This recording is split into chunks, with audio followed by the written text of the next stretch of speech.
সকলকে স্বাগত আজকের প্রশ্ন উত্তর পর্বে। কার শাসনকালে বাংলা প্রদেশ দুইটি ভাগে ভাগ হয়েছিল? লর্ড ডাফরিন, লর্ড কার্জন এবং লর্ড রিপন। এই ধরনের প্রশ্ন বারবার পরীক্ষায় আসে।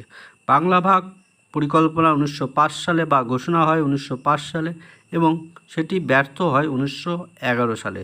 এখানে যে প্রশ্নের অপশান তাতে সঠিক উত্তর হচ্ছে লর্ড কার্জন। পরবর্তী প্রশ্ন হলো, কোন সংবাদপত্র প্রথম বয়কটের কথা ঘোষণা করেছিল? অপশান এ যুগান্তর পত্রিকা, অপশান 2 হিতবাদী পত্রিকা, অপশান 3 সঞ্জীবনী পত্রিকা। নতুন চ্যানেল তাই লাইক শেয়ার সাবস্ক্রাইব করে সঙ্গে থাকুন। বয়কট অর্থাৎ ইংরেজদের বেশ কিছু জিনিস তারা ব্যবহার করবে না বা ভারতীয়রা ব্যবহার করবে না। এই কথাটি প্রথম সংবাদপত্রে প্রকাশিত হয় সঞ্জীবনী পত্রিকায়। ভারতীয় স্বাধীনতা আন্দোলনের প্রত্যেকটি সংবাদপত্রের বিশেষ করে ভূমিকা লক্ষ্য করা যায়। পরবর্তী প্রশ্ন হলো, নিম্নলিখিত কোন আন্দোলনটি বঙ্গভঙ্গের তাৎক্ষণিক ফল ছিল? অর্থাৎ বঙ্গভঙ্গের প্রতিক্রিয়া হিসেবে কোন আন্দোলনটি হয়েছিল? স্বদেশী আন্দোলন, অসহযোগ আন্দোলন এবং আইন অমান্য আন্দোলন। এই প্রশ্নটি বারবার পরীক্ষায় এসেছে।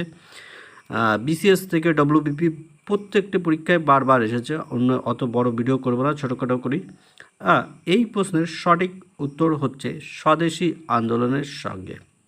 পরবর্তী প্রশ্ন হচ্ছে, গদর শব্দের অর্থ কী?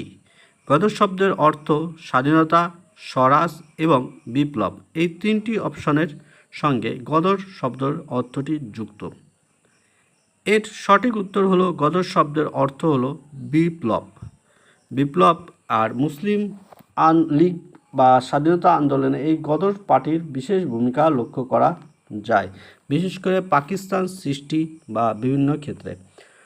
পরবর্তী প্রশ্ন হলো, পথের দাবি কার রচনা? বঙ্কিমচন্দ্র চট্টোপাধ্যায়, শরৎচন্দ্র চট্টোপাধ্যায় এবং তারাশঙ্কর বন্দ্যোপাধ্যায়। তিনটি অপশান আছে। এখানে সঠিক উত্তর হচ্ছে শরৎচন্দ্র চট্টোপাধ্যায়ের লেখা পথের দাবি।